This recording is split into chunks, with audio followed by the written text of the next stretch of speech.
கத்தனமானதாக இன்றைய வசனம் சங்கீதம் 85 6ஆம் வசனம்.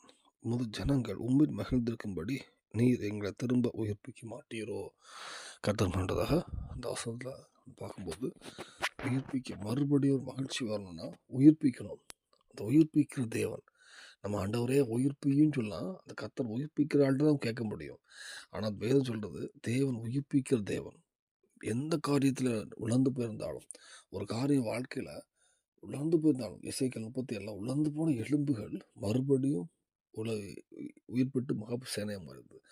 வாழ்க்கையில் எந்த பகுதி உழந்து போயிருந்தாலும், வியாதினாலேயோ ஏதாவது பகுதி உழந்து போய் என்னை அவ்வளோதான் இருந்தாலும் மறுபடி உயிர்ப்பிக்க தேவன். உங்கள் ஆவிக்குரிய வாழ்க்கை, ஜெப வாழ்க்கை, ஏதாவது ஆவிக்குரிய ஊழியங்களோ எந்த காரியம் என்னை அவ்வளோ உழந்து போயிருந்தாலும் அல்லது என்ன வாய்ப்பே இல்லைன்னு இருந்தாலும் அதை மறுபடியும் உயிர்ப்பிக்க தேவன். உழந்து போன எலும்புகளையும் உயிர்ப்பிச்ச தேவன்.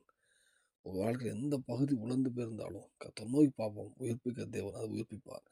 உங்கள் ஆவிக்குரிய வாழ்க்கையில் எந்த காரியத்தை வந்தாலும் உயிர்ப்பித்து மறுபடியும் உங்களை சாட்சியாக கண்மலைமை நிறுத்துவார். நீங்கள் அர்ப்பணிப்போம். நம்ம உழந்து போயிருக்க காரியங்கள் நமக்கு தெரியணும் போது நம்ம எந்த பகுதி உழந்து போயிருக்குது, வியாதியாக ஆவிக்குரிய காரியமாக எந்த பகுதி உழந்து போயிருக்கிறதோ அந்த பகுதியை நீங்கள் கர்த்தர்ட்ட கேட்பீங்கன்னா கண்டிப்பாக முழுமையோடு கர்த்தர் திரும்புவீங்கன்னா கண்டிப்பாக தேவன் உயிர்ப்பிக்க தேவன் இந்த பூமியில் சாட்சியாக நடத்துவார். பரலோகத்தை ஆயத்தப்படுத்துவார். இந்த பூமியிலும் அவர் அந்த எந்த காரியத்தில் உழுந்து போயிருக்கோ அந்த காரியத்தில் நீங்கள் சந்தோஷப்படுத்த செய்வார். அதுக்கு அர்ப்பணிப்போம். தேவன் கிருபை செய்வாராக. ஆமென்.